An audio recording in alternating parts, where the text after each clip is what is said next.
The most important decision you'll make in any Pokemon game is choosing your starter.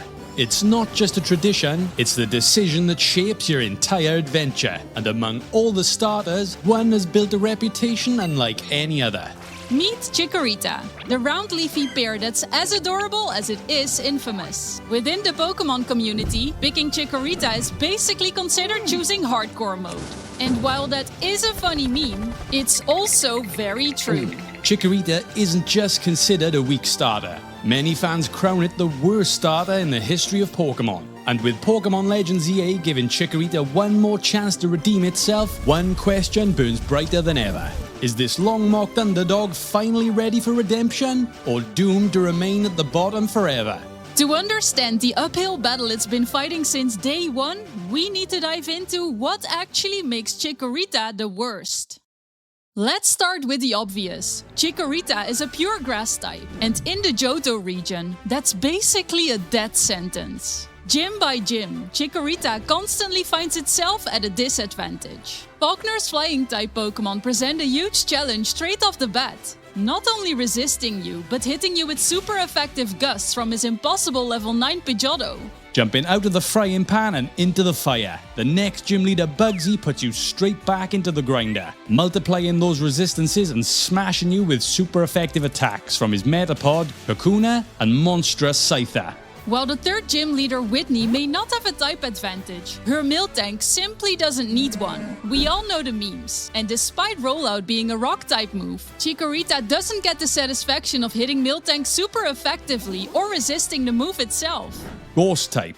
Finally something Chikorita can go even with. Except not really. Since despite Generation 2 introducing a brand new pure Ghost type in Misdreavus, Morty makes sure that every one of his Pokemon is also part poison. After 4 gyms, Chuck finally presents Chikorita with a gift. His ace Pokemon Poliwrath is partially resisted and can finally be hit by the only grass-type move you're going to be using for the majority of your playthrough. Razor Leaf. That's right. The only other damage-dealing grass-type move Chikorita learns naturally is Solar Beam at level 50. Everything in between is just support and status moves like Reflect and Poison Powder, making your strongest option for most of the game TM2, Headbutt. You could teach it Return, but maxing out Friendship in Gen 2 is a slow process. You also won't be able to get Giga Drain until halfway through Kanto, and the only other damaging move it learns by level up is Body Slam at level 29. Not that it matters much to the next gym leader Jasmine, since her steel types with their massive defenses laugh in the face of Chikorita's feeble move pool. Price? Ice types. Enough said.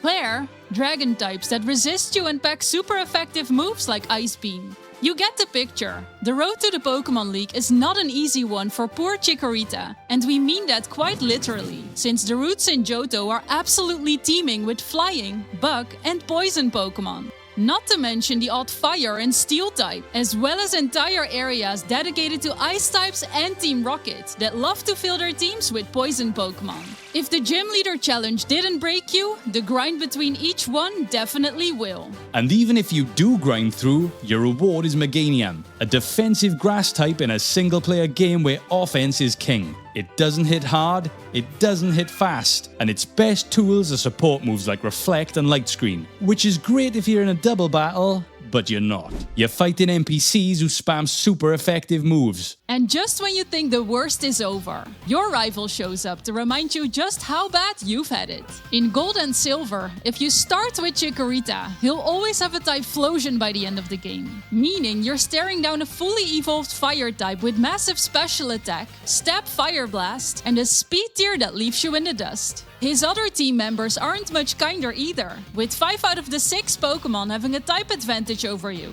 He basically built a Chikorita hate squad without even trying. Then comes the Elite Four, and honestly, it's hard to imagine a worse gauntlet for Meganium. Will leads with 2 Xatu, both Psychic Flying. His Jinx and Executor also resist or threaten you with Ice and Psychic type moves. Koga? Poison everywhere. Muck, Fortress, Crobat and Venomoth. All either resist you, status you, or pelt you with flying and poison type attacks.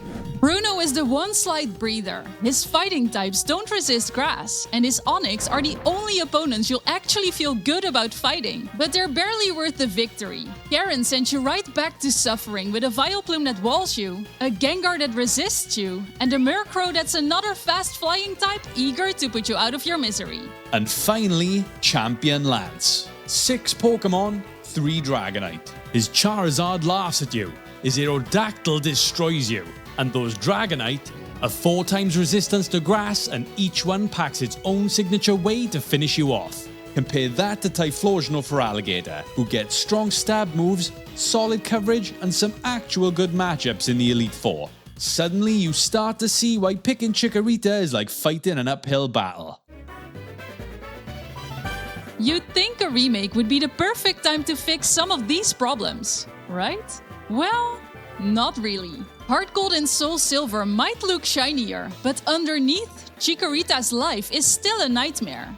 And in some ways, it's actually worse.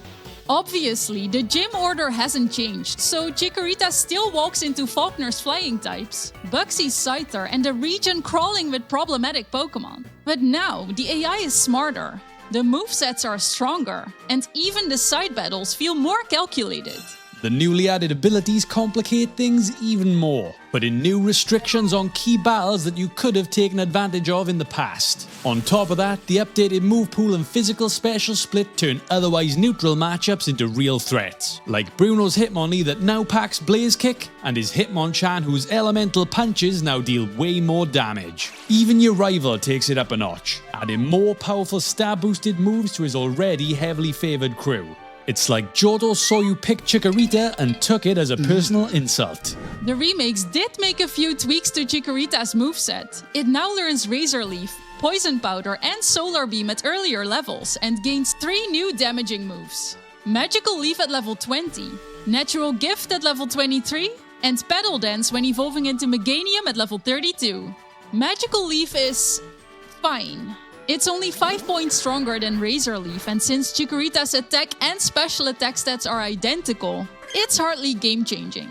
Natural Gift, however, is far more interesting. This move's power and type depend entirely on the berry Chikorita is holding, meaning it can theoretically cover any type in the game. The catch? The berry is consumed after use, so unless you're willing to go on a berry collecting spree, you only get 1 shot with 1 type per battle. That's not exactly the most reliable way to make your starter shine. Petal Dance grants it some decent power, but when you're locked into a move for 3 turns and guaranteed to become confused at the end of it, it might not be worth the trade-off. There are way better TM options like Seed Bomb and Energy Ball this time around, but they both come from the battle frontier and require grinding out a mountain of BP. And by the time you get that far, you've already beaten the Elite Four. But what if we compare Meganium directly to its fellow starter Pokemon? Can it redeem itself there? When taking a close look at its stats, Meganium is built to be bulky. It's got solid defense and decent HP, but when playing through the main game, bulk is only useful if you can hit back. And that's where Meganium completely falls apart. With a base special attack of only 83 and no strong moves to use with it, Meganium is stuck being a tank that can't punish anyone for attacking it.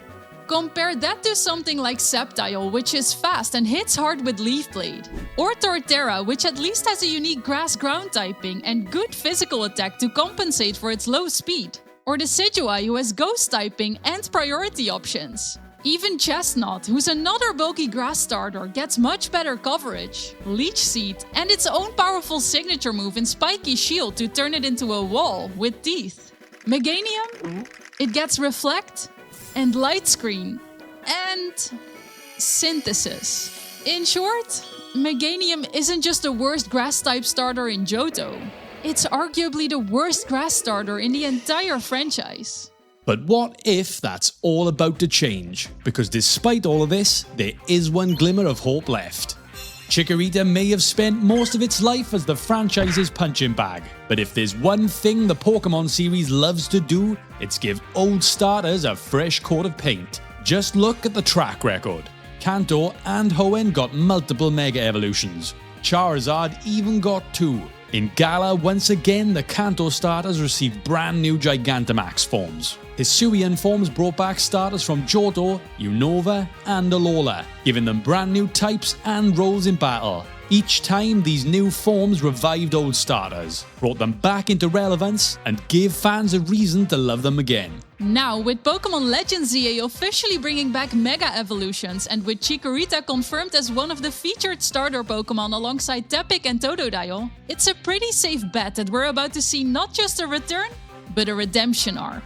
Not only do we think Chikorita is going to get a new form, but there's already strong evidence hinting at what this new form is going to be. Perhaps the strongest clue yet that Chikorita is getting an additional fairy typing through Mega Evolution comes from something easy to miss, but hard to ignore once you see it. In early trailer footage, Chikorita is shown with the fairy type move Disarming Voice, an attack it's never learned naturally in any previous games. The Pokémon Company loves to plant subtle clues in their trailers, so if Chikorita is suddenly using fairy type moves out of nowhere, it likely isn't just a coincidence. A fairy typing with a focus on powerful special attacks and advantages over fighting, dragon, and dark types wouldn't just match Meganium's flowery aesthetics, it could potentially help it shed its reputation as the worst starter Pokémon. But here's the twist. Even with this potential fairy type Mega Evolution and all the newfound hype, Chikorita's path to redemption might not be entirely smooth. Mega Evolutions almost always give Pokémon a big stat boost, usually 100 points. And if history is any guide, Mega Meganium will probably double down on what it already does best: defense and special defense, maybe with a sprinkle of special attack. Sounds great, until you remember how Pokémon Legends Z-A changes battles. This isn't slow, turn-based chess, it's real-time, with cooldowns, an emphasis on movement and dodging attacks entirely. In this new setting, a defensive wall could end up feeling less like an unbreakable tank, and more like a big, easy target. While the fairy typing would certainly help patch up some of its old weaknesses, like the annoying bug type, it also introduces new ones. Mainly a fresh weakness to steel types and a whopping 4 times weakness to poison. Now that sounds familiar. The game's new antagonists, the Rust Syndicate, may as well have a do not pick grass and fairy type sign sitting outside. Expect to see a lot of poison types and steel types, as well as some old and new mega forms appearing in some of the most difficult boss battles in the game.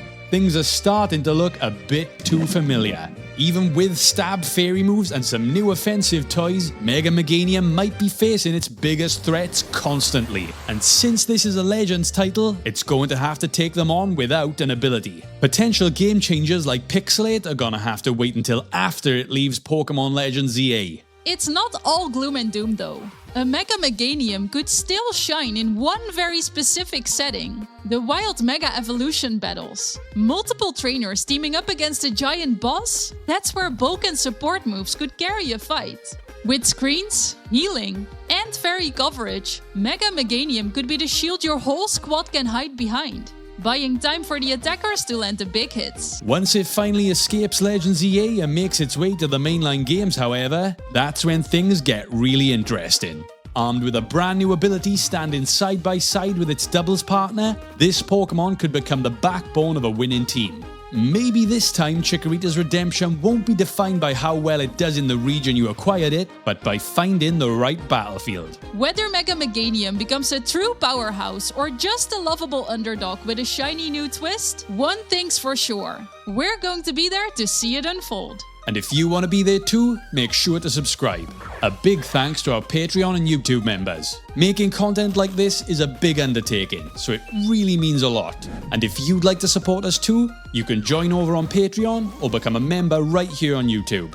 Thanks for watching, and we'll see you in the next one.